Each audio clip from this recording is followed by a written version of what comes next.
বাংলাদেশের মাননীয় প্রধানমন্ত্রী জনাব তারেক রহমান খুব সংক্ষিপ্ত একটি বিদেশ সফরে গিয়েছিলেন। এখানে 3টি পর্ব ছিল। প্রথম পর্বে তিনি মালয়েশিয়ায় গিয়েছিলেন, সেখানকার মাননীয় প্রধানমন্ত্রী এবং রাজার সাথে বাংলাদেশের বিভিন্ন দ্বিপাক্ষিক বিষয়ে আলোচনা করেছেন। তারপর চীনের দালিয়ানে ওয়ার্ল্ড ইকোনমিক ফোরামে একটা অধিবেশনে যোগদান করেছিলেন। সেখানে ওয়ার্ল্ড ইকোনমিক ফোরামের প্রেসিডেন্ট এবং সিইও সহ বেশ কিছু ইনভেস্টরদের সাথে কথা বলেছেন এবং পরবর্তীতে চীনের রাজধানীতে চীনের মাননীয় প্রিমিয়ার ইনভিটেশনে গিয়ে সেখানে চীনের প্রিমিয়ার এবং প্রেসিডেন্টের সাথে বিভিন্ন রাজনৈতিক নেতৃবৃন্দদের সাথে বৈঠক হয়েছে।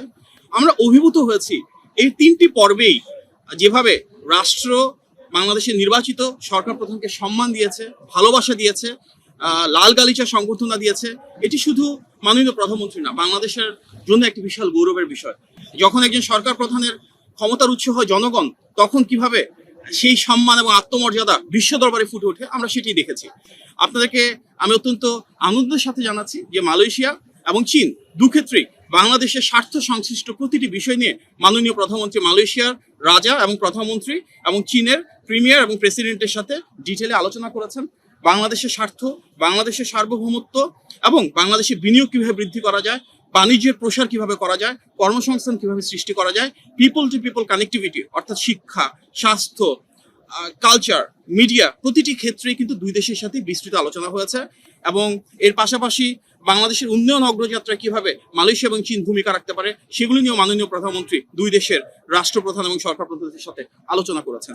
দুটি দেশের সাথেই শহীদ প্রেসিডেন্ট জিয়াউর রহমান এবং দেশের নেত্রী বেগম খালেদা জিয়ার ঐতিহাসিক ভূমিকা রয়েছে এবং আমরা খুব আশ্বস্ত হয়েছে দেখে যে মালয়েশিয়া এবং চীন দুই দেশেরই সরকার প্রধান এবং রাষ্ট্রপ্রধান যারা রয়েছেন ওনারা শহীদ প্রেসিডেন্ট জিয়াউর রহমান এবং দেশের নেত্রী বেগম খালেদা জিয়ার সেই অনবদ্য অসাধারণ ভূমিকার ভূয়সী প্রশংসা করেছেন, স্মরণ করেছেন।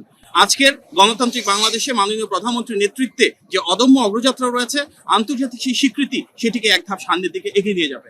মাননীয় প্রধানমন্ত্রী শুধু যে বাংলাদেশের অবস্থান তুলে ধরেছেন কিংবা শুধু যে খুব আন্তরিকভাবে ওনাকে বরণ করা হয়েছে তাই না, আমরা দেখছি চীনের সেই সম্পর্ক বাংলাদেশের সাথে, সেই ঐতিহাসিক সম্পর্ককে উনি দ্বিপাক্ষিকভাবে একটা বহুমাত্রিক রূপ দিয়েছেন, যাকে আমরা বলছি যে লং টার্ম স্ট্র্যাটেজিক পার্টনারশিপ, অর্থাৎ দীর্ঘমেয়াদী অংশীদারিত্বের একটা প্রসার, যেটা মূল ভিত্তি হবে কৌশল।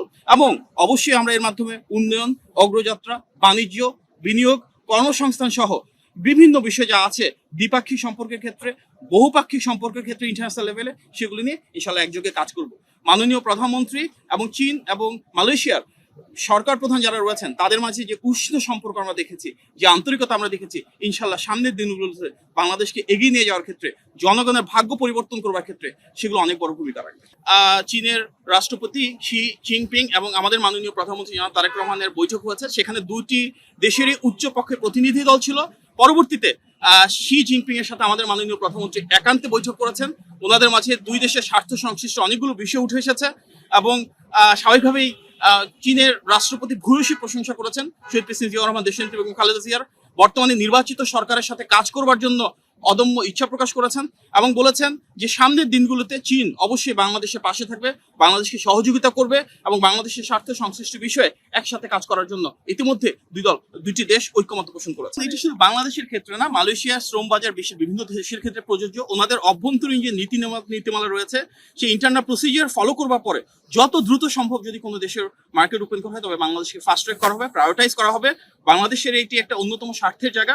সেখানে মাননীয় প্রধানমন্ত্রীর সাথে মালয়েশিয়ার মাননীয় প্রধানমন্ত্রীর একান্তে কথা হয়েছে বিভিন্ন বিষয় নিয়ে এবং তার আলোকে ডেফিনেটলি আমাদের যে রিকোয়েস্টগুলো রয়েছে ওনারা ফাস্ট ট্র্যাকে যতটা আন্তরিকতার সাথে, যতটা সহমর্মিতার সাথে রয়েছে সেটাকে প্রসিড করবার চেষ্টা করি ইনশাআল্লাহ। না, এখানে তো অবশ্যই আমরা চাই ব্যবসার প্রসার হোক, বাণিজ্যের প্রসার হোক, তাহলে বাংলাদেশে ইন্ডাস্ট্রিয়ালাইজেশন হবে, নতুন ইন্ডাস্ট্রি তৈরি হবে, ট্রেড ভলিউম বাড়বে।